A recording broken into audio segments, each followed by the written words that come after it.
está. Ya apagué. ¿Lo ves? Aquí ya tiene el micrófono. Ahí está. Ya no puedes tú. Ah, gracias.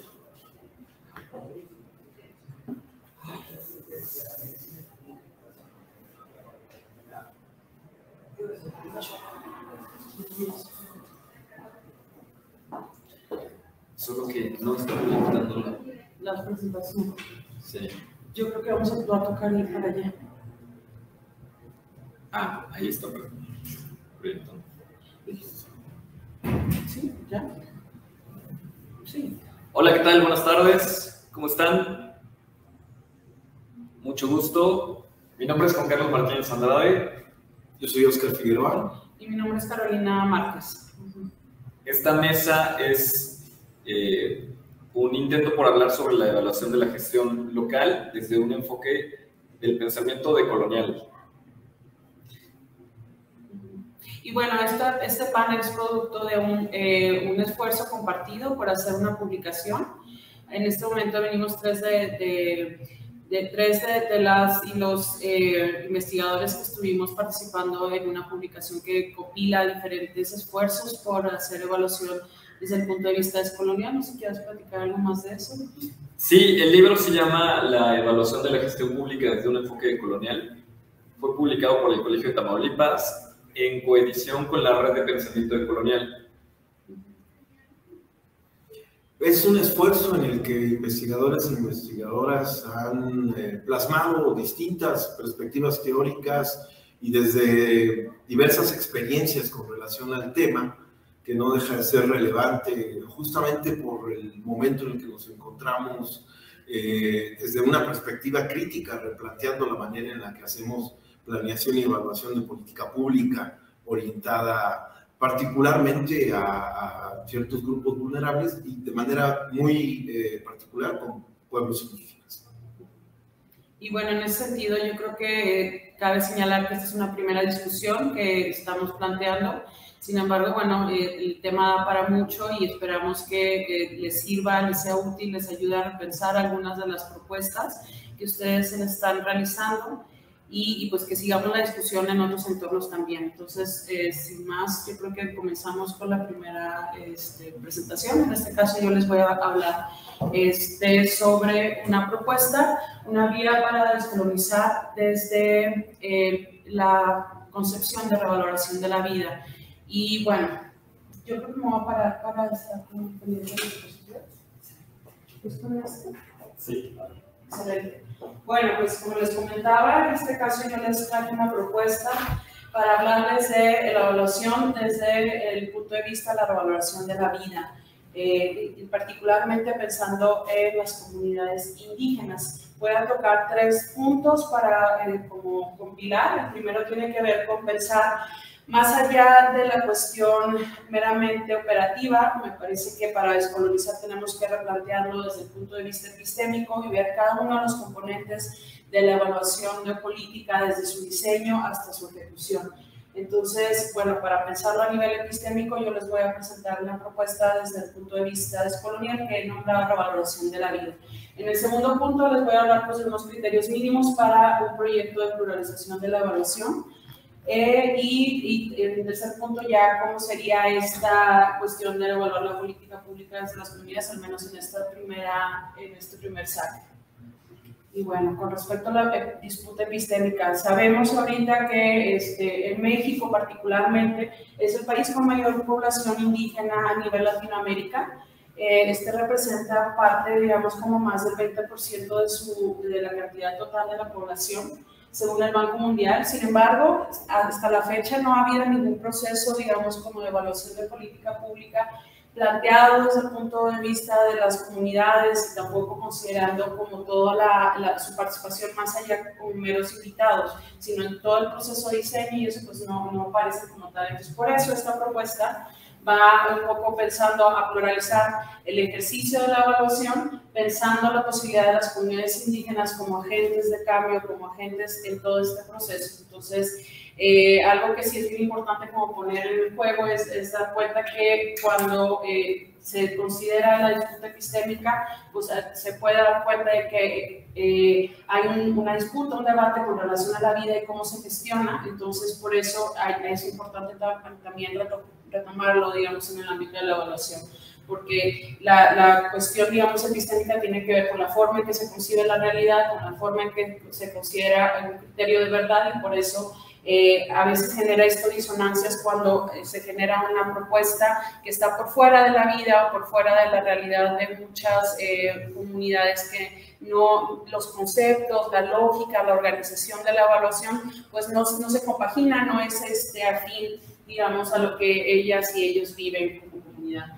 Por eso es importante como replantearlo, porque cuando algo se hace al margen, digamos, de los sujetos, a espaldas de los actores, pues se generan procesos, digamos, como de vulneración hacia las comunidades, y entonces pues lo que se genera, digamos, es como lacerar y seguir revictimizando, seguir provocando un proceso de vulneración.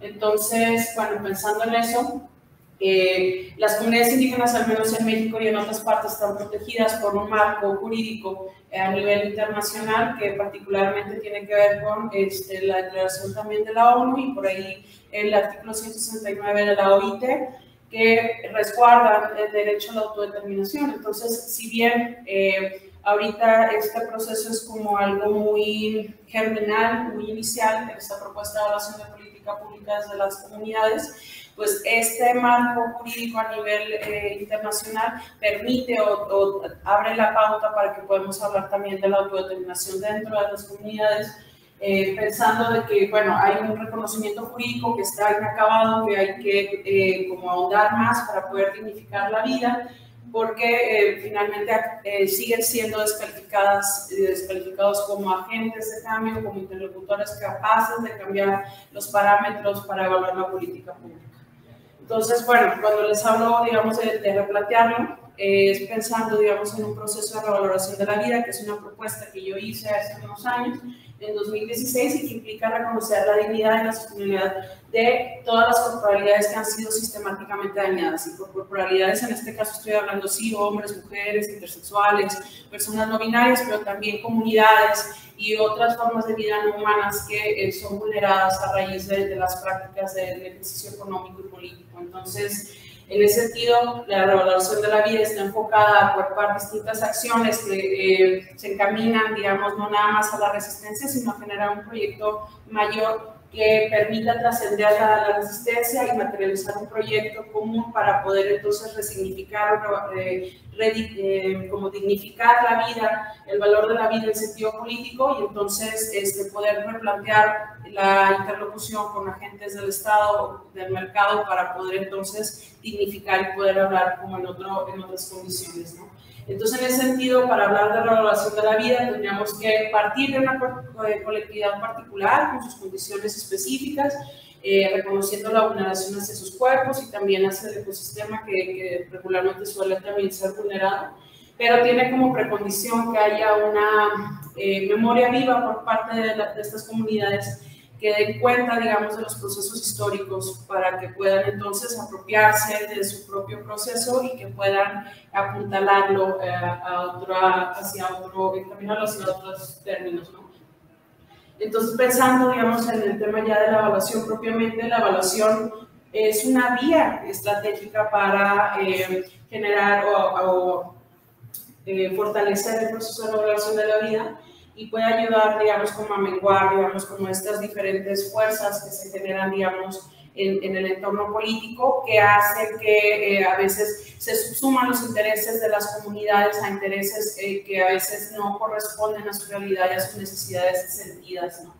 Entonces, bueno, para ello requerimos desmontar prácticas coloniales que se gestan al interior, y por prácticas coloniales pues estoy refiriendo a la reproducción de ciertas formas que pueden incluir el sexismo, el racismo, el clasismo, el descalificar a alguien por no tener cierto perfil, cierta educación, etcétera, ¿no? Entonces, Justo para eso yo retomo o me baso, digamos, en la propuesta de una feminista descolonial que se llama María Lugones, y María Lugones habla, digamos, de la colonialidad del género como un trenzado, una imbricación entre diferentes categorías que sirven para oprimir. Entonces, yo retomo un poco esa noción para dar cuenta de las formas en que se puede reproducir eso dentro de los márgenes de la evaluación. Y bueno, pues finalmente esto también nos ayuda a visibilizar de qué manera se resta credibilidad a ciertos agentes, a ciertos actores, y a la forma de hacer política de estos agentes, ¿no? Entonces, esto, cuando se reproduce de manera como inadvertida, pues forma parte, digamos, de injusticias epistémicas dentro del entorno de la evaluación, y que entonces, pues a veces también incluso la misma figura del evaluador tiende a tener un estatus frente a la otredad como un sujeto que tiene una capacidad, un conocimiento, una formación, una capacidad técnica que estaría por encima de otras y otros que a lo mejor no tienen esa formación, pero que eso no significa que no tengan qué decir o herramientas para criticar y proponer otras vías para evaluar, ¿no? Entonces, un poco pues la invitación a que a salir de los parámetros habituales de la evaluación para poder entonces tener la escucha de los parámetros que se van gestando de manera asamblearia en las comunidades. Y bueno, en esta posición de experto evaluador, cuando se encarna de manera radical, pues esto a veces se genera como un caldo de cultivo propicio para la injusticia epistémica porque se coloca desde un lugar de verdad absoluta, ¿no?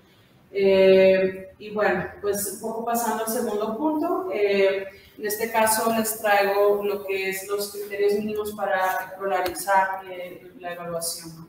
Entonces, en ese sentido, aquí tendríamos que partir de una noción de evaluación que sea clara, pero al mismo tiempo que nos ayude, digamos, siendo flexible e incluyendo, digamos, a diferentes agentes. Entonces, el campo de la evaluación de política pública ha contado con diferentes esfuerzos para superar los limitantes de la racionalidad occidental, pero aún así pues ha habido como elementos que tienen que ver con el diseño institucional de la evaluación que a veces generan un distanciamiento entre las comunidades y las propias formas que se han tomado, y una de ellas es la crítica que hago a cuando se ha implementado evaluación de política pública desde el punto de vista interseccional, que esto, bueno, si bien parece muy cercano a la evaluación que estoy proponiendo, que estoy aquí planteando, lo cierto es que la interseccionalidad ha sido usada como a veces como una forma no solamente de usar las categorías sin dar cuenta de otros procesos, ¿no? Sino como nada más el marcaje de, bueno, cuántas personas y de qué sexos y qué edades, y de qué, o sea, y se vuelve como algo más numérico, como un listado de cosas por cumplir, y no da cuenta del proceso cabal donde se pueda hacer esta ruptura o este pasaje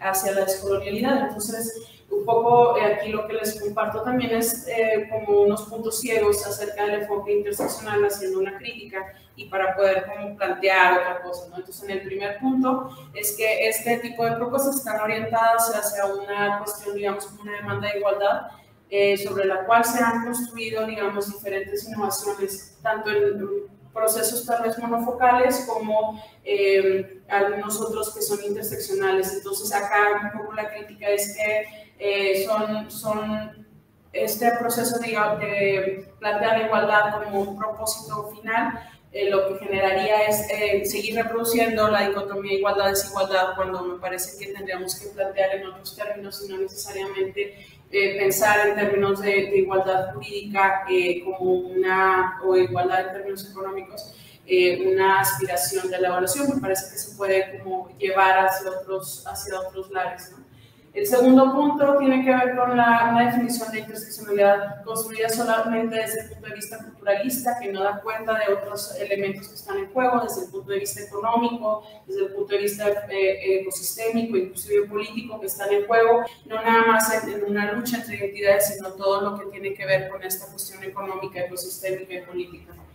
El tercer punto que me parece crítico con la noción de interseccionalidad es esta tecnificación de la interseccionalidad y la sobrepreocupación por la legitimidad, cuando en realidad cuando se está haciendo descolonialidad la búsqueda no es exactamente la legitimidad o llegar a eso, sino porque eso se da, últimamente se da en los procesos asamblearios, sino más bien acá lo que se busca es que haya una representación, que si hay una escucha de lo que se está discutiendo en la asamblea más allá de la legitimidad en sí misma. Entonces, un poco lo que se ha buscado con la interseccionalidad ha sido como un punto de vista que ha ayudado o que ha orientado la práctica a colectar más datos, a buscar, digamos, como ítems o indicadores que ayuden, digamos, a dar cuenta de estas diferentes identidades, pero no están como yendo a la profundidad de cómo eso genera un proceso diferenciado, ¿no?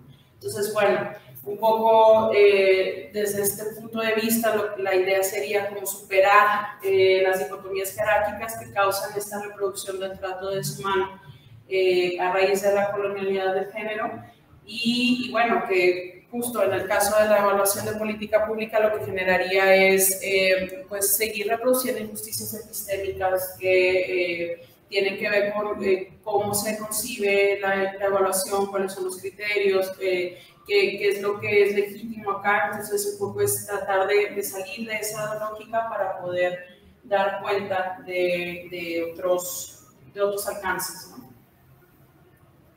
Y bueno, el tercer punto ya sería, bueno, cómo evaluar la política pública de las comunidades, desde las comunidades. Acá ciertamente no es que se trate de una receta o de algo como que ya esté muy definido, sino más bien es lanzar la propuesta pensando en algunos criterios mínimos y que más bien eso tomaría forma en función de que las comunidades se apropien, digamos, de esta propuesta, que busquen legitimarse y que justo esta es una vía de autodeterminación que va más allá de, por ejemplo, por ahí cuando yo compartía esto en otros entornos me decían, pues entonces se tiene que buscar que alguien, algún diputado, la apuntale, y yo decía, no, justo se trata de todo lo contrario, sino que venga un proceso por parte de las comunidades que busquen, o sea, de cómo el artículo 169 de la OIT ha logrado, digamos, consolidarse en el marco de constitucionalidad de su propio país, para poder entonces hacer uso de ese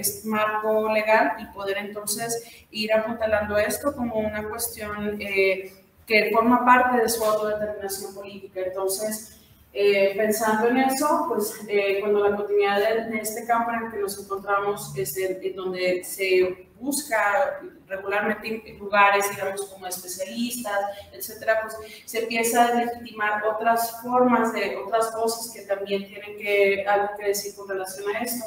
Entonces, no solamente por el interés que tengan un interés público con relación a las problemáticas que se estén discutiendo en términos de gestión pública, sino también porque tienen la capacidad para crear otras propuestas, para generar otros indicadores, generar otra lógica de esta misma evaluación, y que entonces eso también va, no nada más en términos del producto final de la evaluación, sino que eso va a favorecer que haya una lógica organizativa distinta, que se aprovechen también los recursos a nivel jurídico que están ahí, que están, digamos, como todavía de manera todavía muy germinal, y que pueda entonces como generarse, digamos, una discusión ampliada de la evaluación. O sea, por eso habla de pluralización de la evaluación, porque entonces te permite reconocer otras formas de evaluación, ¿no? Y bueno, acá justo es el ejercicio de poder no para dominar, sino para ir construyendo en un sentido de compartir, de comunidad, de que te permita entonces generar encuentros con la otra edad. Y bueno, por ahí un poco lo que planteaba son criterios mínimos, como les decía, para poder entonces pluralizar la evaluación sin seguir reproduciendo estas lógicas de la colonialidad. Entonces, el primer punto tiene que ver con que los términos de la evaluación generalmente sean autodeterminados a partir de las discusiones asamblearias. Y esto tiene como requisitos que estén libres de coacción o de coerción, ¿no? Y que estén orientadas al bien común sin como seguir sesgando a las mujeres, a las comunidades de la diversidad sexual, a las niñas y niños, sino que empiecen a reconsiderar también la participación de todas y todos los miembros. El segundo punto tiene que ver con el carácter histórico del proceso comunitario con relación a la evaluación, pero también con relación a las formas de vulneraciones que están siendo tratadas a partir de la gestión pública, pues que eso también es de siempre, digamos, como pensado desde un punto de vista politizado, que no se subsuma a intereses particulares o intereses del Estado o del mercado que no son afines o que contravienen el bien común. El tercer punto tiene que ver con que estos procesos de evaluación puedan tener, digamos, formas de colaboración o puntos conectores con intereses, con agentes e instituciones, ya sea para que faciliten información, para que haya como procesos de transparencia, para que pueda haber también como mayor claridad, porque a veces, aun y cuando están en internet o están disponibles en ciertas páginas, pues no siempre son claras, no es clara la información. Entonces un poco la idea es que parte de este proceso de evaluación, si bien estaría por fuera del Estado, pues sí tiene que haber vasos conectores para que fluya la información, para que pueda haber esta como insumos para poder hacer el proceso, ¿no?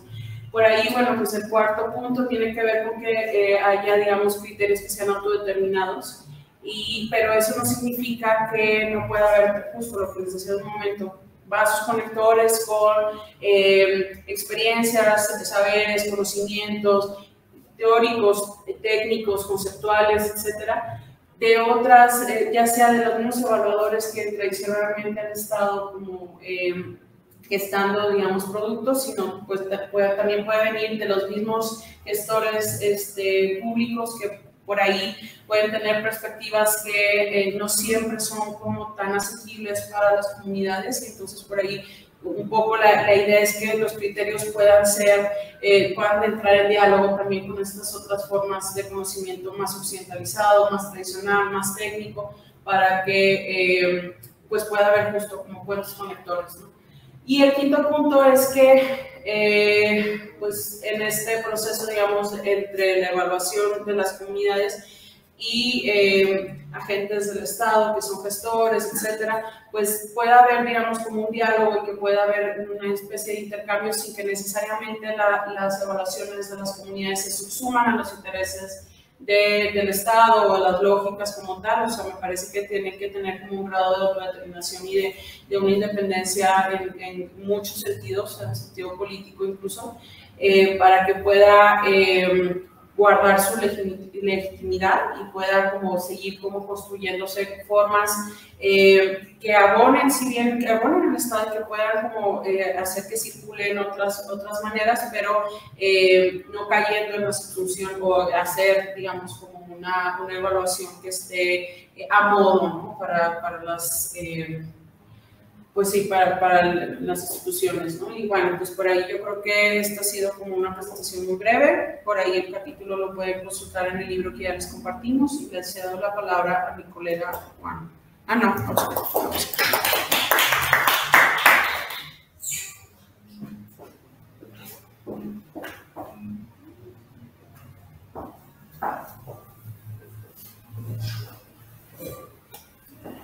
Muchísimas gracias, Carolina.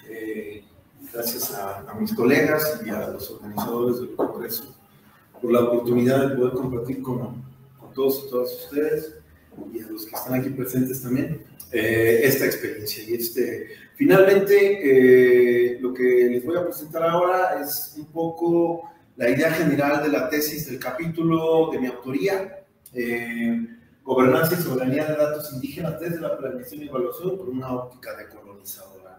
Voy a hacer énfasis particularmente en este concepto de la soberanía de datos indígenas y en unos principios que hemos desarrollado alrededor de que apuntaran justamente este concepto, ¿no? Finalmente, me voy un poquito rápido con esta parte que ya de alguna manera mi colega ha señalado con relación a las condiciones de marginación de la población indígena en nuestro país, ¿no?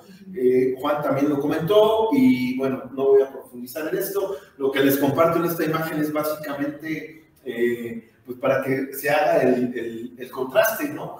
Finalmente, justo en las zonas donde se ubican las regiones indígenas son las más marginadas del país, ¿no?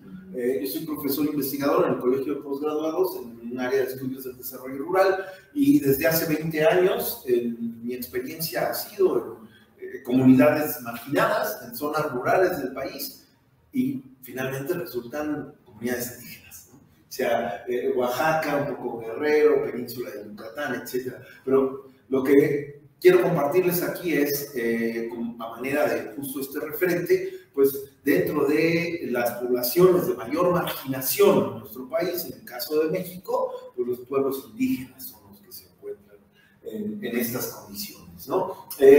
Quienes, al final de cuentas, y esto quizá supera un poco lo de la población en específico, ¿no? Lo podemos generalizar, porque esta es una tesis, una idea importante dentro de esta tesis, ¿no? ¿Quiénes toman las decisiones finalmente, ¿no? Es decir, ¿quién planifica para qué y para quién? Es una pregunta que debe ser relevante en esta discusión, ¿no? Porque finalmente desde el ciclo de la administración, el ciclo de la creación de la política pública, planeo, hago, verifico, actúo, ¿en dónde nos encontramos? Y no hablo desde la formalidad, porque desde la formalidad tenemos una Ley Nacional de Planeación Democrática, la propia Constitución Política de los Estados Unidos Mexicanos nos señala, la planeación en México debe ser participativa, democrática, etcétera, ¿no? Que ahí es, bueno, justamente debemos de hacer un poquito de reflexión y énfasis con respecto a la manera en la que participamos también, ¿no? Justamente, bueno, si en términos generales para la ciudadanía en general resulta limitada la participación por diversas causas, imagínense ahora en estos grupos vulnerables, ¿no? En estas condiciones de marginación, etcétera. Bueno, la participación incluso ahí se vuelve muchísimo más relegada, ¿no?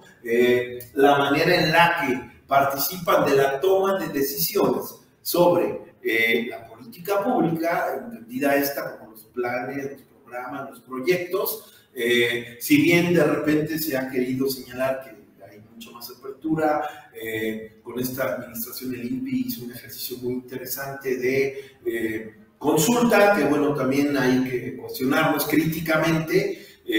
No dejo de destacar que es una iniciativa importante, interesante, pero críticamente, habiendo participado en algunos de estos eventos, bueno, el tema de la consulta informada fue limitado, la manera en la que se informa previamente quizá no sea la más apropiada, todos estos elementos hay que criticarlos, ¿no? El espacio de la participación, ¿no? Que estos son temas, como les digo, que podemos generalizar, finalmente no solo aplica a pueblos indígenas, pero que en estas condiciones se vuelven mucho más críticas, ¿no?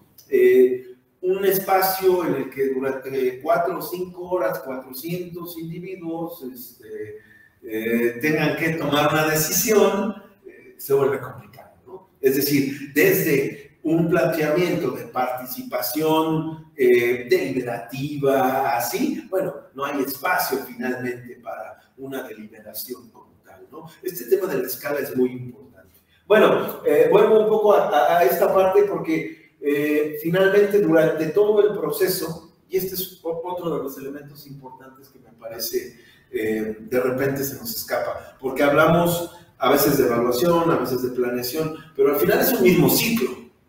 O sea, planear y evaluar forman parte del mismo proceso, ¿no? En el que, en qué momento el diagnóstico ¿no? inicial se vuelve resultado de evaluación como insumo que debiera tomar para mejorar las decisiones, ¿no? Entonces, en ese sentido es un ciclo, ¿no?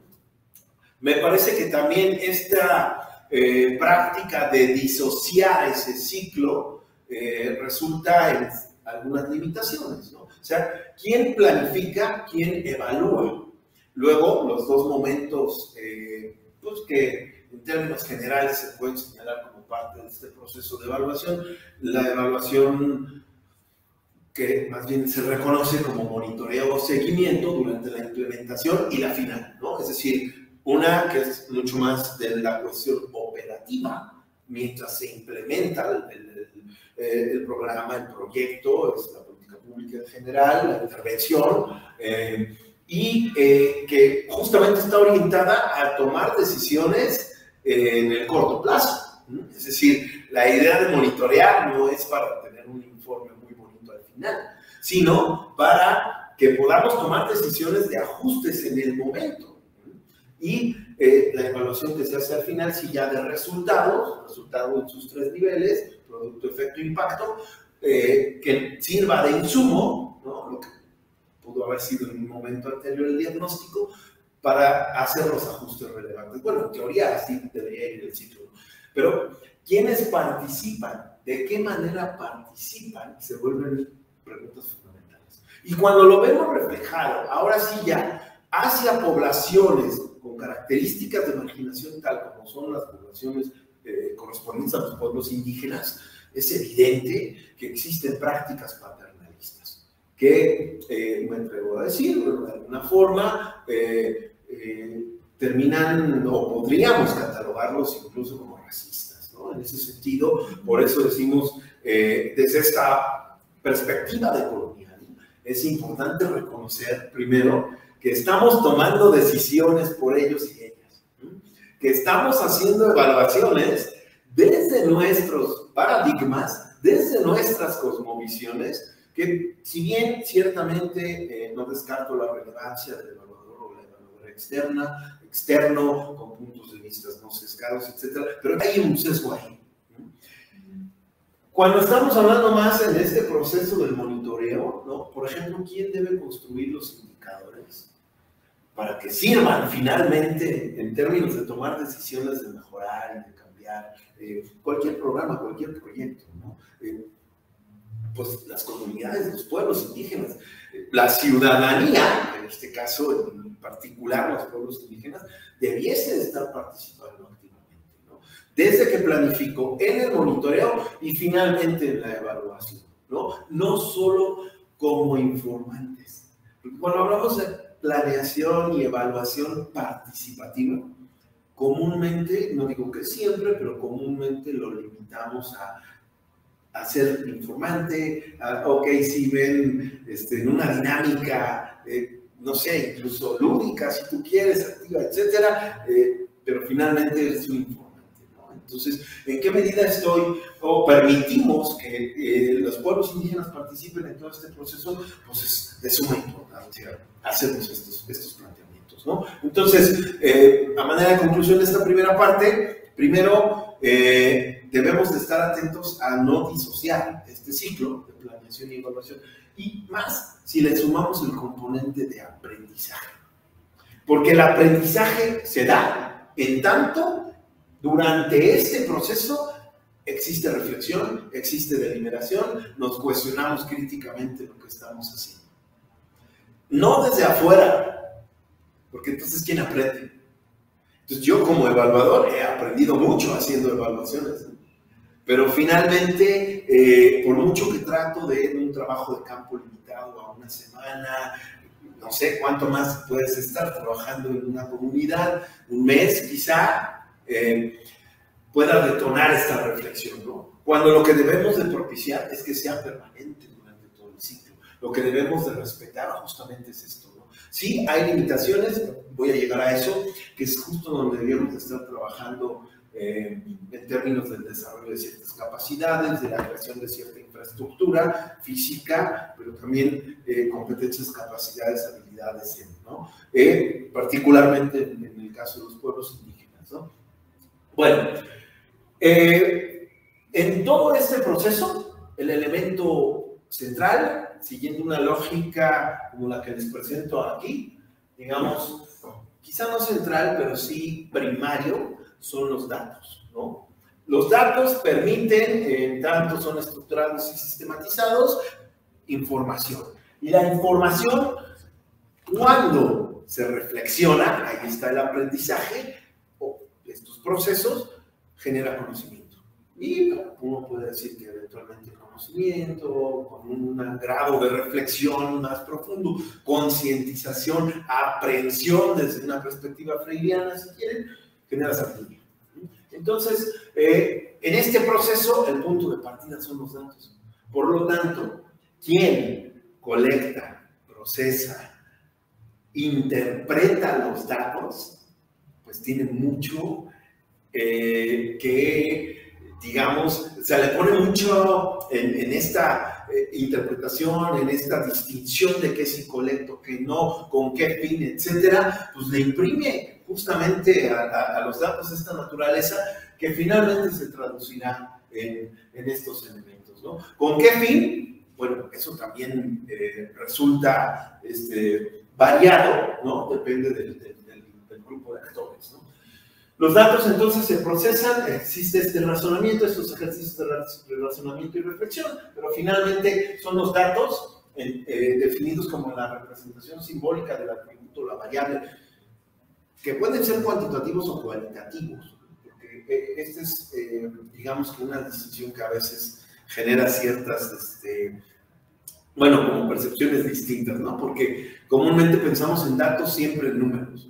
Pero no, hay otro tipo de datos cualitativos que también, que además, y esta es una de las limitaciones cuando nos referimos a datos indígenas, ¿no? Lo común es que este tipo de datos se transmitan de manera oral, de generación en generación, y que no se documenten como solemos documentarlos nosotros en una base de datos, en un reporte, etc. Y por eso existen también estos elementos en los que los datos, en el caso particular de los datos indígenas, son sustraídos de las comunidades para darles algún uso distinto, desde perspectivas y cosmovisiones distintas, a la manera en la que los pueblos indígenas lo pueden estar utilizando, ¿no? Entonces, este concepto de soberanía de datos indígenas lo podemos definir como el derecho de los pueblos indígenas al control, es el gobierno, de la recolección, los derechos y el uso de sus propios datos, ¿no? Es un concepto relativamente nuevo que comenzaron a trabajar un grupo de investigadores indígenas de los países llamados CANSUS, Canadá, Nueva Zelanda, Estados Unidos, Australia, justamente a partir del cuestionamiento en estas naciones donde existen poblaciones indígenas importantes, también condicionadas o expuestas a condiciones de marginación, etcétera, en donde muchos datos han sido sustraídos para darles usos finalmente distintos a los que pudieran inicialmente proponer los propios pueblos indígenas, pero que también están generando utilidades o algunos otros efectos que impactan en los pueblos indígenas, y no necesariamente de manera positiva, ¿no? Se deriva de los derechos inherentes con relación al gobierno del pueblo, de su territorio, de sus recursos. O sea, cada pueblo indígena tiene su génesis en tradiciones, roles, responsabilidades, y por supuesto que se enmarca en una perspectiva de derechos humanos, ¿no? El conocimiento entonces pertenece al colectivo de la comunidad, ¿no? Y es fundamental para el tema de la identidad de estos pueblos indígenas. Entonces hay una relación de interdependencia entre la reconstrucción de los pueblos indígenas y la reconstrucción de sus datos, a partir de la manera en la que estos son justamente señalados, recolectados, utilizados, etc., ¿no?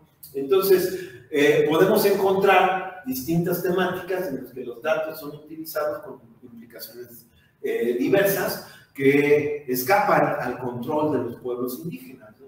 Es decir, por ejemplo, datos edafológicos sobre el suelo y los minerales, ¿no? Que tienen una implicación directamente relacionada con la explotación minera, ¿no? Con usos medicinales. Recientemente hubo en México una discusión en la Cámara de Diputados sobre el tema de una propuesta legislativa relacionada con justamente el control de la práctica herbolaria, ¿no? Que ha venido siendo una práctica tradicional de las comunidades indígenas que implica el uso de datos para generar conocimiento con relación a justamente el uso de este material fitogenético para el tratamiento de ciertas enfermedades no graves, ¿no? Y pues que a partir de estos se han venido de alguna manera utilizando de repente estos datos, ya incluyendo otras modelos de investigación y demás, para sustraer agentes activos, etcétera, y después generar productos para el mercado, de los cuales los pueblos indígenas no reciben nada, ¿no? Este es un ejemplo en el caso también pasa con los productos alimenticios, ¿no? Justo estamos haciendo una revisión con algunos estudiantes con relación a una salsa que se produce en la zona mije, el chintexte, que justamente están llegando grupos externos y se llevan la receta, etcétera, y son ellos quienes las están comercializando, otra vez sustrayendo los datos y conocimiento, no a favor de los pueblos indígenas, ¿no? En lo social también, por relación a elementos de salud, educación, vivienda, etcétera, ¿no? En este caso, los datos son tomados e interpretados y presentados desde una cosmovisión distinta, ¿no? Y eso igual nos lleva a replantearnos este concepto de desarrollo, ¿no? Desarrollo, crecimiento, desarrollo, modernización, desde el cual, bueno, pues porque no tienes una televisión, un auto, un horno, un microondas, estás subdesarrollado. Cuando, bueno, de repente uno va a las comunidades y dices, hay una interacción con el recurso natural, hay menos estrés, hay una calidad de vida distinta, ¿no? Sí, hay problemas relacionados con el acceso a medicamentos, quizá, etcétera, pero vamos, desde la perspectiva de quién, ¿no? Finalmente, porque además eso sí tiene una implicación en términos de los procesos justamente de planeación y de evaluación, ¿no? A partir de qué perspectiva estoy tomando las decisiones, ¿no? Tenemos entonces que existen algunos retos y oportunidades con relación a los datos y el conocimiento indígena, relacionados justamente con la manera en la que se hace la recolección de estos datos y cómo se pueden sistematizar, etcétera, pero también relacionados con elementos como responsabilidad, ética, pertenencia, etcétera, ¿no? Bueno, todo eso desde una perspectiva de derechos, como lo señalaba, aquí presento algunos de los derechos relacionados con los datos indígenas, justamente permiten o nos invitaron al planteamiento de lo que nosotros señalamos. Aquí, bueno, no me voy a detener a leer esta lámina, pero finalmente varios desde el conjunto y esta óptica de derechos están ahí. De las limitaciones que se presentan, ya les decía, en términos de capacidades, de infraestructura, capacidades metodológicas, técnicas, etcétera. Por presentarlo de una forma en 3 momentos genéricos: la recolección, el acceso y el uso y el aprovechamiento de los mismos, ¿no? Con el grupo de estudiantes que estamos trabajando estos temas, hemos hecho algunas investigaciones relacionadas con la manera en la que se utilizan, por ejemplo, ciertos datos que colecta una tesis reciente en donde nosotros encontramos una plataforma del gobierno del estado de Chiapas con un montón de datos, con un sistema de información geográfica precisa, una riqueza ahí, pero cuando fuimos a visitar 9 municipios en los Altos, nos encontramos con que ninguno de esos municipios utilizó esos datos para hacer su plan municipal, ¿no? Es decir, habiendo esta riqueza de 2 elementos principalmente ahí, la falta de infraestructura y de equipo, la falta de capacidades, ¿no? Y lo que señalamos como la pertinencia, porque finalmente capacidades en el manejo del equipo para el acceso a los datos, en este caso desde esta plataforma, pero también en términos de la interpretación, ¿no? Es decir, si yo no tengo una formación agronómica, ¿de qué me sirve saber que el pH del suelo es de 5.3, ¿no? o cuestiones de este tipo, finalmente? Bien, entonces en ese sentido, pues con este grupo internacional relacionado con la soberanía de datos indígenas, se llama GIDA, Global Indigenous Data Alliance. Hicimos una propuesta, presentamos, yo fui parte de este grupo, los principios CREA para la gobernanza y la soberanía de los datos indígenas, ¿no? Básicamente, se los presento. El primero es control, y aquí lo que se señala es que los pueblos indígenas deben tener la autoridad para controlar sus datos. Es decir, el reconocimiento de los derechos y los intereses que tienen estas comunidades con respecto a sus datos, a los temas relacionados con la consulta libre, previa e informada, datos para la gobernanza. Esto justo tiene que ver con que podamos utilizar estos datos en toma de decisiones, en procesos de planeación, en procesos de evaluación y demás, pero que esto implique también el desarrollo de las capacidades de la infraestructura necesaria, ¿no? La responsabilidad cuando se hace uso de estos datos, aquí también tenemos que señalar, pues de repente tuvimos, eso está cambiando afortunadamente, pero tuvimos históricamente momentos en los que la academia misma íbamos a estudiar a las comunidades, a sacar datos sobre ellos y bueno, a veces, si bien les iba, regresábamos a presentarles un reporte ejecutivo o algo así, ¿no? Pero lo común era que no.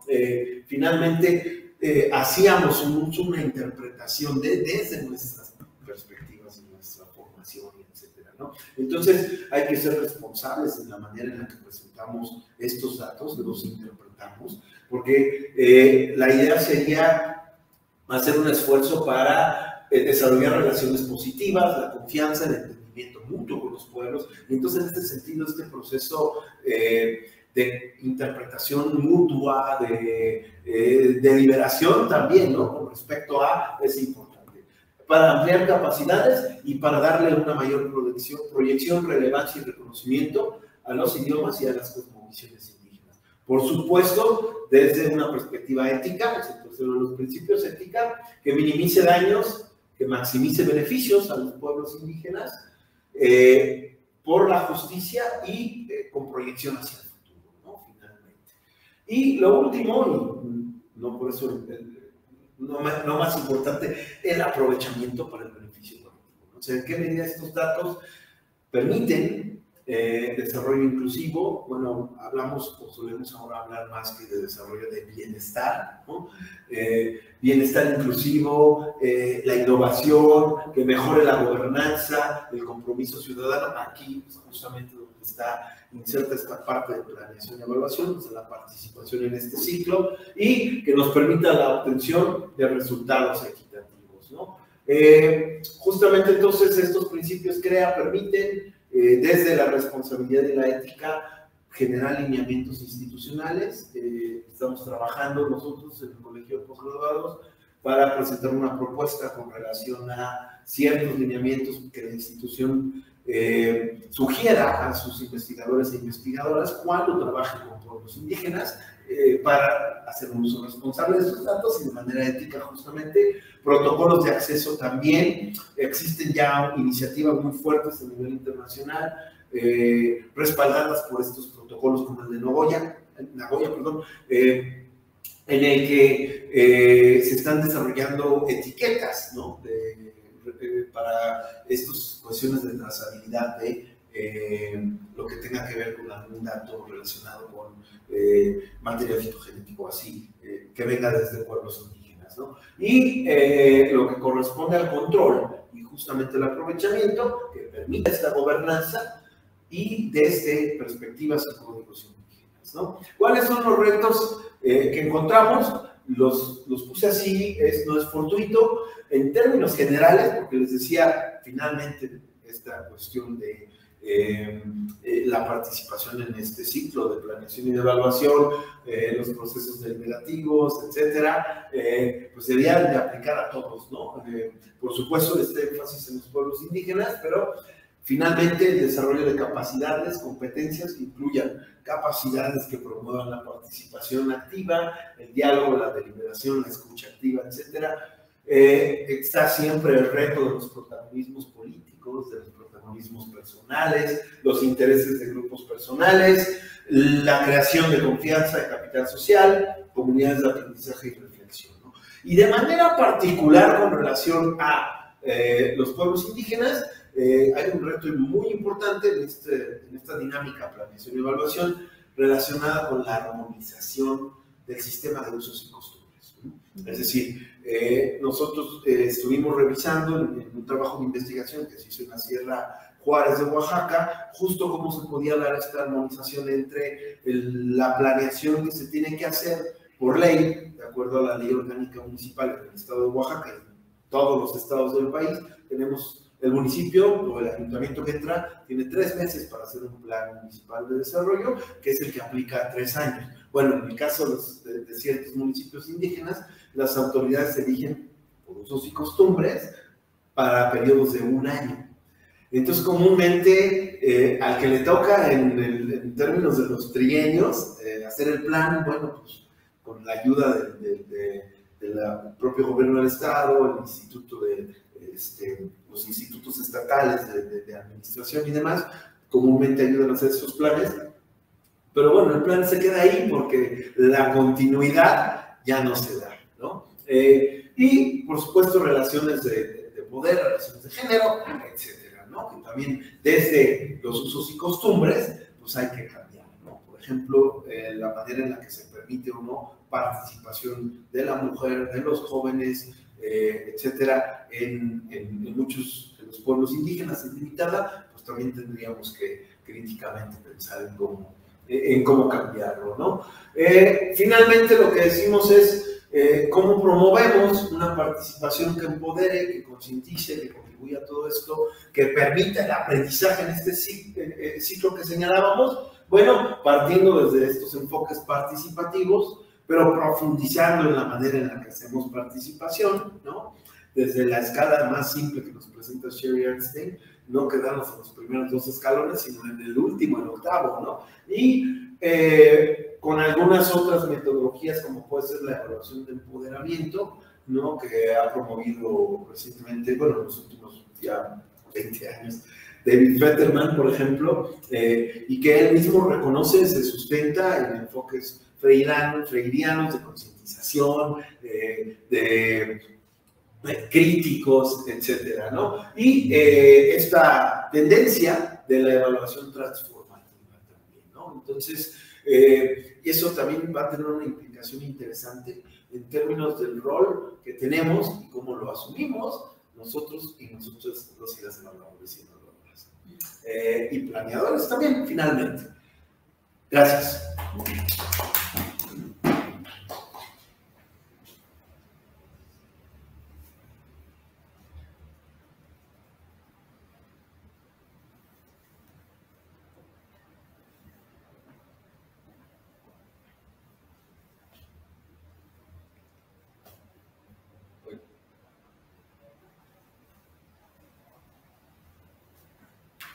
Hola, ¿qué tal? Mi nombre es Juan Carlos Martínez Andrade. Voy a presentar la última presentación del panel, que lleva por nombre Pertinencia y la evaluación desde las comunidades y pueblos indígenas.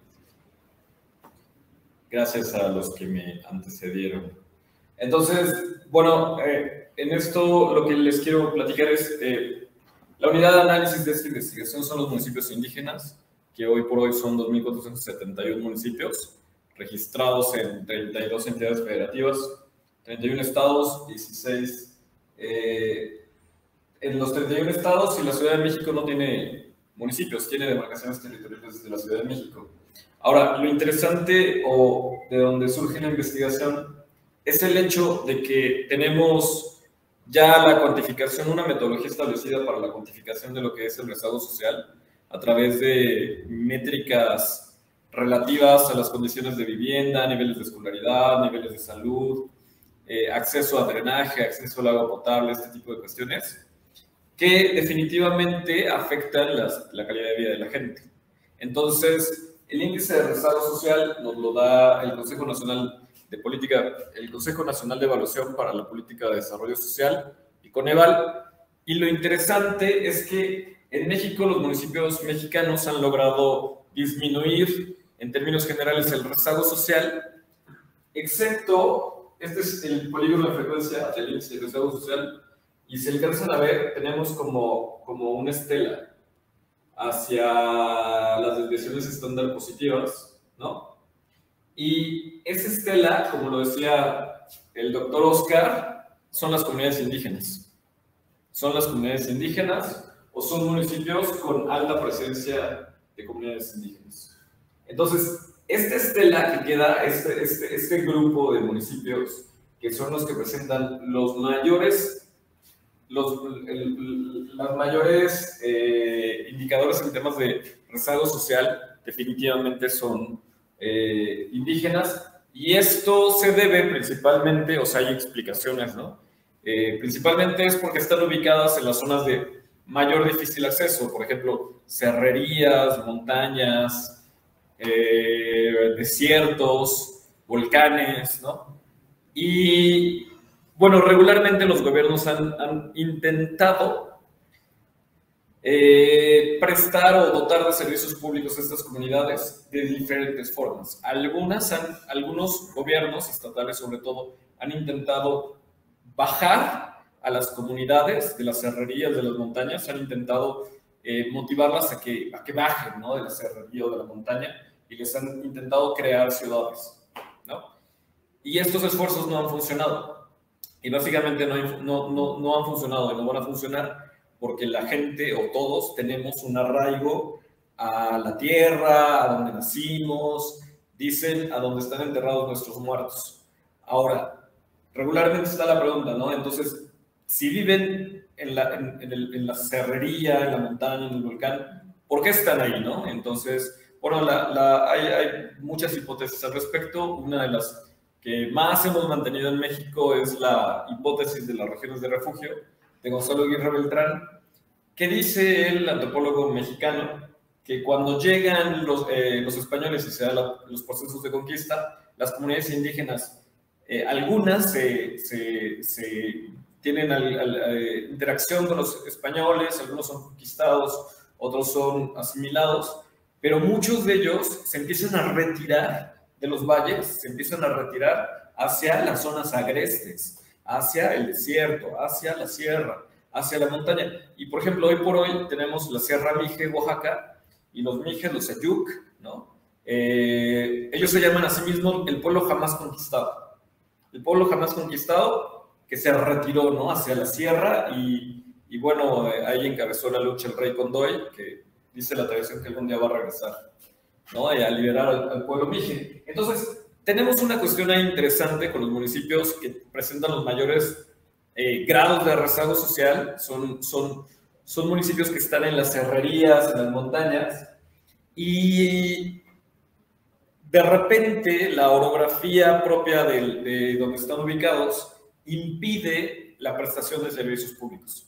O sea, de entrada, en una montaña, en una serrería, en un campo agreste, es casi que imposible poner drenaje, ¿no? O la distancia entre casas, ¿no? Y la distancia entre que unas casas están en un lugar y otras en otro punto, impide, ¿no?, la prestación de agua potable.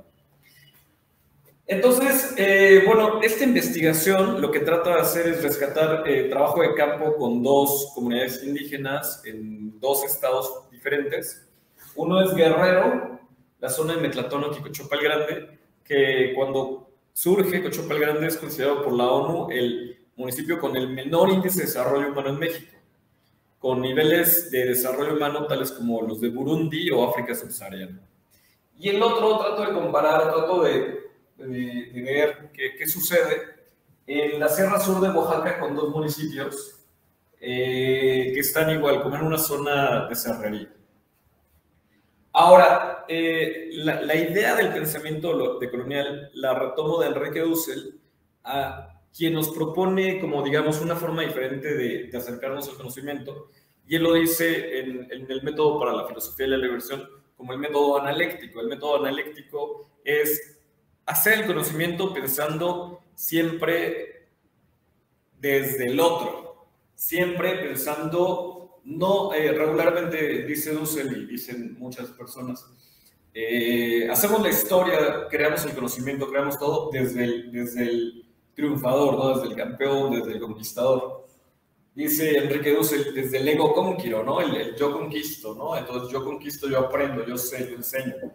Dussel retoma este concepto de analéctica de Juan Carlos Escanone, un filósofo argentino, y nos dice que la analéctica es pensar desde el otro, desde el conquistado en este caso, ¿no? Entonces es una forma bastante interesante de acercarnos al pensamiento descolonial. Y desde ese enfoque descolonial me acerco a la situación de los municipios indígenas. Es decir, está la comunidad indígena, pero al final la comunidad indígena tiene un gobierno. O sea, tiene su propio gobierno, su propio orden de gobierno, que es el gobierno municipal. Entonces, el gobierno municipal en México se enmarca en algo que hemos llamado descentralización fiscal. Y la descentralización fiscal tiene una justificación teórica, que es el federalismo fiscal, en el que se asume que, o se parte de la idea de que en una federación, cuando tienes diferentes órdenes de gobierno, los gobiernos locales, que son más cercanos a los ciudadanos, van a conocer las necesidades y por lo tanto sabrán la mejor forma o establecerán las mejores estrategias para prestar bienes y servicios, ¿no? Para atender necesidades, resolver problemas públicos, este tipo de cosas. Entonces, la descentralización fiscal es un argumento en favor de darle recursos a los gobiernos locales, en este caso los gobiernos municipales. Y hay teorías en torno, o teoremas, digamos, en torno al federalismo fiscal. Está el teorema de Oates, que dice que siempre va a ser más eficiente que el gobierno local, el más cercano a la gente, preste bienes o servicios. Pero también está el teorema de Thibault, ¿no? Que asume, bueno, él hace su investigación en otros contextos, pero asume que los votantes tienen pies, ¿no? Y es decir, que si un gobierno puede prestar bienes y servicios y un ciudadano considera en determinado caso que prefiere la prestación de bienes y servicios de otro lugar, habrá un momento en el que el ciudadano se vaya, ¿no? Se vaya y vaya a otro lugar donde recibe mejores bienes y servicios. Entonces, esa es como la idea general en torno a los votantes, a la idea de Thibault de los votantes con los pies. O sea, el ciudadano no es preso del territorio tampoco, también en determinado momento puede irse a vivir a otro municipio, irse a otro estado, irse a otro país incluso. Ahora, todo maraña teórica es bien interesante cuando analizamos a las comunidades indígenas,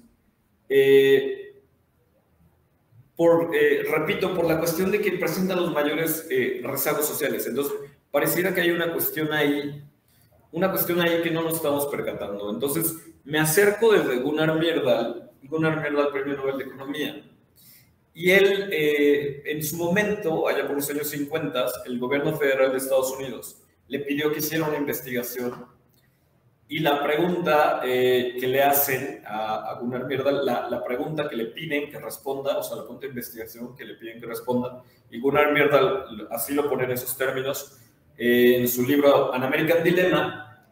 La pregunta, voy a usar una palabra que no debería usarla de esa forma, pero ofrezco una disculpa, pero así viene, ¿no? O sea, así es la palabra. A Gunnar Myrdal, el gobierno federal de Estados Unidos, le pide que diga por qué los negros de Estados Unidos son pobres. Es la pregunta. Y de hecho el libro así se llama, An American Dilemma, The Negro Problem of a Modern Democracy, ¿no? El problema negro de la democracia moderna. Entonces, repito, ofrezco una disculpa, no debería usar esos términos, pero así está planteado. Y Gunnar Myrdal relata en este libro de An American Dilemma que él no quería hacer la investigación porque él sabía que había un trasfondo racista, o un trasfondo en el sentido negativo, en el que Estados Unidos, el gobierno federal de Estados Unidos, le estaba pidiendo que hiciera la investigación para que él terminara diciendo, ¿sabes qué? Los negros son pobres porque son tontos, o porque son menos inteligentes que los blancos, ¿no? Entonces, él se acerca y a Estados Unidos y dice, ¿sabes qué? Parece que hay una connotación racista, pero voy a hacer la investigación, me la he hecho. Hace la investigación en Estados Unidos, compara varias ciudades en varios estados, y llega a una noción metateórica que él llama la teoría de la causación circular y acumulativa, por la que recibe el Premio Nobel de Economía después. Él lo que demuestra, bueno, en la economía clásica existe la idea de que cuando tienes un sistema y hay elementos que compiten por recursos, va a haber un momento en el que estos elementos puedan tener cierta, ¿cómo llamarlo? Van a tender hacia la estabilidad. Y a eso se le ha llamado feedback positivo. Pero Gunnar Myrdal lo que dice es que no es tan sencillo. Hay sistemas en los que los elementos compiten por recursos, y él se está basando aquí en la llamada acumulación originaria de Carlos Marx para decir que los elementos compiten por recursos y un elemento puede acaparar los recursos. puede haber un momento de distorsión, un acto de distorsión en el que un elemento crezca tanto, comienza a acaparar y de ahí termine, ¿no? Como la teoría del monopolio de Lenin, ¿no? Por ejemplo, ¿no? Este tipo de cosas. Entonces, a esta metateoría, y se llama metateoría porque nos permite, es una teoría que explica otras teorías. No, ahora se le conoce desde teoría de sistemas o cibernética como feedback negativo.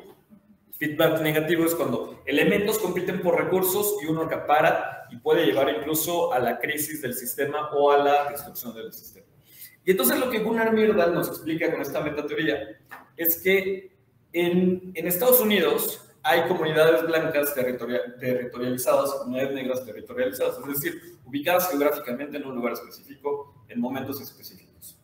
Y dice, siempre hay desigualdad, o sea, la desigualdad existe, ¿no? El problema, él dice, para responder la pregunta de investigación, ¿por qué los negros son pobres? Dice, hay un elemento que aumenta la desigualdad, que es disociativo, no disociativo, ¿cómo dice? Que aumenta, no sé cómo llamarlo, en el que el presupuesto federal y el presupuesto de los estados y el presupuesto de las ciudades se utiliza para prestar bienes y servicios. No obstante, la proporción nunca es la misma por habitante en comunidades blancas que en comunidades negras. Es decir, a la comunidad negra se le da tal presupuesto en educación que se traduce en escuela, docente, infraestructura. Y a las comunidades negras se les asigna menos presupuesto proporcionalmente al tamaño de población, lo que se traduce en menos infraestructura, docentes menos pagados ¿no? Y entonces, lo que encuentra Myrdal es que el presupuesto puede aumentar la desigualdad.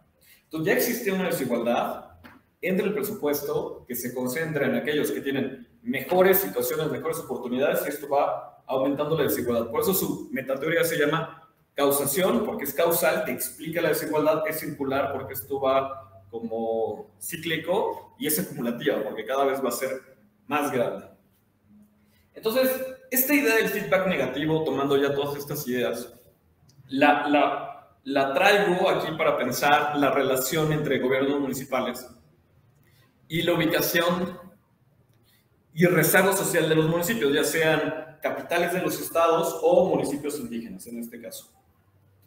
Y por eso les pongo como este meme que dice, el desarrollo socioeconómico en México, ¿cómo decimos que funciona y cómo funciona realmente?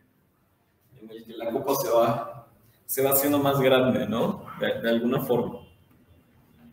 Y bueno, los gobiernos municipales, muy brevemente, este es un esquema que he preparado sobre cómo veo lo que es el federalismo fiscal aplicado en México, ya en esto que se llama el Sistema Nacional de Coordinación Fiscal. Y tenemos en México 3 órdenes de gobierno, federal, estatal, municipal. Bueno, la Ciudad de México es como estado, no es un estado, pero es como estado. Y tenemos a los municipios que son como, y a las delegaciones de la Ciudad de México que son como municipios, aunque no son municipios, son demarcaciones territoriales de la Ciudad de México. Entonces, en el esquema general, estados y municipios delegaron potestades tributarias a la federación a cambio de recursos transferidos. Y esos recursos transferidos tuvieron principalmente 2 cambios. En el 78, cuando se crea la Ley de Coordinación Fiscal, el ramo 28, y después en el 97, cuando se adiciona el capítulo 5 de la Ley de Coordinación Fiscal con las aportaciones federales del ramo 33. Ahora, ¿qué otros actores participan? Las auditorías locales, el Congreso Federal, el Congreso Local y el Congreso Federal, perdón. Y acá lo que pongo es que todo este enmarañado, teóricamente, la hipótesis es que todo esto debe ir a las condiciones de rezago social. Todo. O sea, la función básica del Estado, del gobierno, es mejorar siempre las condiciones de vida de los habitantes. Punto. Ahora, el tema, aquí les pongo una gráfica muy breve de las entidades federativas, de cómo está el rezago social. En azul ven a los municipios con menor rezago social, el promedio por estado, y en gris ven de cada entidad federativa el municipio que tiene mayor rezago social. La línea azul regularmente son las capitales de los estados, o algunas veces los municipios más ricos. Por ejemplo, en Nuevo León es San Pedro Garza García, no es Monterrey. O en Jalisco es Zapopan, no es Guadalajara. Y regularmente en la franja gris, que son los municipios con mayor rezago, repito, son los municipios indígenas. Entonces, lo que vemos realmente por entidad federativa, esas brechas, eso es desigualdad. Por entidad federativa, al final, eso es desigualdad. Entonces, lo que alcanzamos a ver acá es que por entidad federativa hay serias carencias o serios trabajos pendientes en los municipios que presentan las mayores brechas, las mayores distancias entre las condiciones de los municipios. Ahora, lo que digo es que hay que hacer la lupa al municipio. Y, por ejemplo, este es el municipio de Metlatónoc Guerrero, que tenía el menor índice de desarrollo humano, y Cochopa el Grande era un grupo de localidades de ese municipio, Metlatónoc. Cochopa el Grande se escinde de Metlatónoc y crea su propio municipio. Y lo que vemos es que cuando se crea Cochopa el Grande, que es este puntito azul, nada más por el hecho de haberse separado de Metlatónoc, ese nuevo municipio se lleva todo el rezago social, es decir, son las localidades con mayor rezago social, o sea, con mayores carencias, y la parte de Metlatónoc, por el simple hecho de que se haya ido las localidades a otro nuevo municipio, o sea, me refiero a administrativamente en papel, o sea, no se fueron a ningún lado, y siguen, baja el rezago social en Metlatónoc. Ahora, ¿cuál fue el tema? Que Metlatónoc tenía principalmente son mixtecos allá, pero los de Metlatónoc son mefats y los de Cochopa el Grande son nasadis. Entonces había una pugna étnica ahí. Entonces se separa Cochopa el Grande y por el simple hecho de separarse, su índice de desarrollo humano baja, ¿no? O sea, baja terriblemente, su índice de rezago social sube terriblemente. Ahora, Cochopa el Grande, lo que vemos aquí son 2 años comparados de su índice de rezago social. Y lo que alcanzamos a ver es que se crea el nuevo municipio, entonces eso nos da una oportunidad de ver el año 0 y los siguientes años de los gobiernos municipales. Y lo que alcanzamos a ver es que en Cochopa el Grande empieza, en las localidades que ya tenían cierto nivel de rezago, la desigualdad empieza a aumentar. Lo comparamos con otros municipios, los que les digo de la Sierra Sur de Oaxaca, San Marcelo Solotepec. En el primer punto tenemos a la localidad que es la cabecera municipal con menor rezago social, el promedio, y a la localidad con mayor rezago social. Entonces vemos que desde 2000, 2010, 2020, a datos de 2020, se rezaga todo el municipio, o sea, todo el municipio empieza a tener cada vez más rezago y también cada vez más desigualdad. O sea, todas las localidades se rezagan, pero unas se rezagan más. Las que ya estaban más rezagadas se rezagan terriblemente más. Y por ejemplo, San José de la Chillirí, otro municipio de la Sierra Sur de Oaxaca, le sucede lo mismo. En este caso, la cabecera municipal no se rezaga tanto, pero las localidades más rezagadas, o sea, las localidades que ya estaban más rezagadas, se rezagan aún más. Y entonces, lo que nos entra la duda es, bueno, vamos a ver qué está sucediendo. Y lo que está sucediendo es que cuando llegan los recursos municipales de gasto federalizado, los gobiernos municipales los están usando directamente a las cabeceras municipales, dejando sin recursos, o sea, sin inversión a las localidades. Eso está ocasionando que las personas de las localidades se vayan a vivir a la cabecera municipal y dejen a la localidad. ¿Quiénes son los primeros que se van? Los que tienen oportunidad de irse. No se van los más pobres. Siempre se van los que pueden cubrir el costo de oportunidad de levantarse e irse a la cabecera municipal. ¿Quiénes son? Gente trabajadora, o sea, población económicamente activa, jóvenes en edad de estudios, principalmente. Entonces, por ejemplo, cuando vemos el tamaño de población de Metlatono, esta es la cabecera municipal y estas son las localidades. El tamaño de población se duplica en 20 años, la cabecera municipal. Y las localidades se quedan. La gente de las localidades se va a la cabecera municipal. Y Cochopa el Grande, les digo, año 0, y luego 2010, y luego 2020, en 10 años, sucede lo mismo. Este es Cochopa el Grande en el estado de Guerrero. La gente de las localidades se va a la cabecera municipal. Entonces, la cabecera municipal aumenta en población económicamente activa, aumenta en jóvenes en edad de estudio, y las localidades se quedan con las personas que no pueden salir. Personas de edad avanzada, niños. Ahora lo comparamos con Oaxaca y vemos el mismo fenómeno. Las personas de las localidades se van a la cabecera municipal y las cabeceras municipales casi que duplican su tamaño de población. No, estamos viendo un fenómeno de causación circular acumulativa adentro de los municipios. Conclusiones. Es importantísimo que veamos el índice de rezago social para comparar municipios, pero hay que meterle la lupa a los municipios. O sea, hay que meterle la lupa. Ahora, la desigualdad en México, por lo menos en México, ha aumentado entre capitales de los estados y municipios indígenas, sí, pero al interior de los municipios y de los municipios indígenas, esta desigualdad también se está agravando, también se está aumentando en lo que son las cabeceras municipales y las localidades. Muchísimas gracias.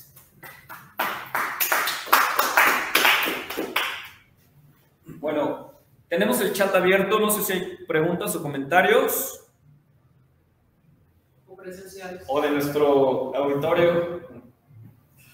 Bueno, no escuché bien el tema del principio, pero por ahí, porque yo soy de México también, pero yo vengo del estado de Veracruz, ¿no? De la zona huasteca. Ahí tenemos una problemática de que la gran mayoría de la población de los municipios que están cerreros, sus poblaciones son indígenas, ¿no? Y tenemos la coyuntura de que a veces se combinan culturas étnicas, ¿no? Entonces, por el tema que mencionaste al principio de la reforma que se está viviendo en México, con el tema de darle una entidad jurídica a las comunidades indígenas, y que hemos venido, yo vengo con el alcalde electo del municipio de Chotla, que tiene comunidad indígena, y hemos dado seguimiento a este tema, ¿no? Porque nos llama y nos hace con el tema de las desigualdades en cuanto a los recursos y en cuanto a las recaudaciones, ¿no? Donde la reforma dice que quieren implementar dándole esta identidad jurídica a los pueblos indígenas, pero no simplemente eso, sino que quieren soltarles también el recurso para que ellos empiecen a hacer pues empiezan a invertir, ¿no? Según las necesidades más próximas a ellos. La pregunta es aquí, en cuanto escuché sobre el tema de la evaluación de la recaudación de datos, ¿no? Y el tema de cómo la diferencia. ¿Qué tan importante pudiera ser o cuál sería el hilo que causara, ¿sí? De que el Estado, si los pueblos indígenas verdaderamente están preparados para poder administrar sus propios recursos? O sea, tenemos el tema de que existe desigualdad educativa, existe gente que no sabe leer y escribir, entonces, y que a veces esa gente que sabe leer y escribir son los líderes por usos y costumbres de la misma comunidad, ¿no? Entonces, en sus investigaciones, ¿cómo podrían ustedes llegar a la conclusión de que pueda funcionar precisamente para acortar estas brechas de desigualdad y precisamente para acortar también el tema de que se están llevando la información de las comunidades indígenas y los que se aprovechan del enriquecimiento de esa información es un externo y no ellos? Entonces, hasta ahorita, ¿qué podríamos o hasta qué conclusión podrían llegar ustedes de que funcione o no funcione, o tendríamos que generar políticas públicas en los municipios donde existen comunidades indígenas para poder acortar esa brecha de desigualdad. Bueno, en mi caso, una de las comunidades indígenas con las que he colaborado es una comunidad que de hecho tiene un proceso de autodeterminación política. Esta comunidad se llama Cherán, está en Michoacán, es una comunidad purépecha, y ahí parte de su proceso de autodeterminación implica que no hay un alcalde como tal o alcaldesa, sino que son 12 personas que están en una figura que se llama Consejo Mayor, y a su vez hay diferentes consejos que serían como la sustitución de las diferentes secretarías, ¿no? Y los departamentos que regularmente hay dentro de la administración municipal. Muchas de las personas que están ahí dentro de los consejos, de los diferentes consejos, no solo el Consejo Mayor, no tienen a lo mejor una educación formal alfabetizada, o si la tienen, puede ser que la tengan como pues trunca, considerando lo que regularmente se pide como educación básica. Sin embargo, eso no ha evitado que los mismos procesos se gesten y se puedan tomar decisiones, porque me parece que el criterio y la forma de hacer política no pasa solamente por un individuo o una serie de individuos que están ocupados dentro de una secretaría. La diferencia de otros procesos que sí suceden en la lógica municipal, en lo que tenemos como lo más como habitual, acá en este caso pasan por revisiones asamblearias, por discusiones. Entonces, independientemente de las políticas como tal, hay procesos internos que se pueden gestar para ir como monitoreando, observando, gestando, digamos, como ciertos criterios para poder hacer un buen uso del recurso, ¿no? Eso por un lado. Me parece que como quiera tiene que haber cuestiones híbridas, o sea, debe de haber un diálogo, por eso hablaba en su momento en la presentación de que debe haber vasos conectores para que pueda haber también como una correspondencia y una como observación, sobre todo pensando más allá de la cuestión economicista, pensando en que efectivamente lo que se está gestando como política dentro de las propias comunidades llegue a su fin realmente de lo que se está proponiendo, o sea, que sí genere procesos de dignificación, de revaloración de la vida, de sostenibilidad de la vida en esos términos, porque también el hecho de que nosotros estemos ahorita hablando de evaluación de gestión pública no quita la posibilidad de que se reproduzcan ciertos patrones de conflicto, de vulneración dentro de las propias comunidades por las propias comunidades. Entonces, por eso creo que debe haber como modelos híbridos. Desde ahí, como yo, es como un poco mi perspectiva, pero no sé, mi colega. Sí, bueno, yo creo primero que es importante señalar que es un tema complejo. O sea, no hay una respuesta única, verdadera, ni va a haber un modelo, vamos, que pueda replicar, etcétera, ¿no? Eso creo que es una situación importante de establecer como premisa, ¿no? Creo, también coincido con mi colega en términos de esta cuestión, ella lo señala como cuestiones híbridas, ¿no? Yo finalmente digo, si en el territorio del municipio convergen distintos grupos, pues finalmente es esta cuestión de cómo hacemos para fomentar una participación en donde todas las voces se escuchen de manera real, ¿no? O sea, no la común simulación de hago la reunión, pero al final pongo lo que yo quiero. Está ocurriendo en las sí, comunidades. Sí, exactamente, ¿no? Entonces, si hay un interés real de promoverlo, porque además creo que pensar en términos de no están preparados puede caer en una cuestión paternalista nuevamente, ¿no? Y reforzar ese ciclo negativo, feedback negativo, ¿no? Porque al final, digo, es una cosa como, pues, ¿cuándo voy a estar preparado si nunca me das la oportunidad de hacerlo, ¿no? Creo que hay que detonar procesos, la oportunidad que existe para ustedes en este momento. De repente hemos estado haciendo ahí un poquito de acercamiento con algunos municipios, no sé si ustedes están cerca, tanto Tantoyuca, esas son Es Tenec. Chontla, el municipio es Chontla, es no vecino más, de Tantoyuca. Tantoyuca. Nosotros tenemos Tenec y tenemos Náhuatl. Ya, Sí. porque justo, bueno, estábamos haciendo un análisis desde una perspectiva territorial sobre cómo promover. Ustedes tienen 3 meses para hacer su plan, enero, febrero, marzo, en teoría, porque toman en enero, comienzan.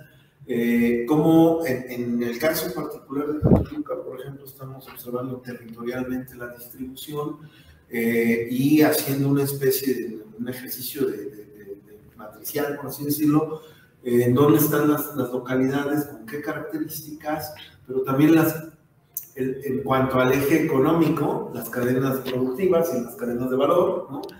Aquí están las de maíz, aquí están los ganaderos, porque también las decisiones van orientadas en muchos casos a ese nivel, a estas actividades productivas, ¿no? Entonces muchas de esas decisiones van allá, ¿no? Bien, hay que trabajarlo. Yo lo que puedo decir es mantengamos el espíritu abierto, ¿no?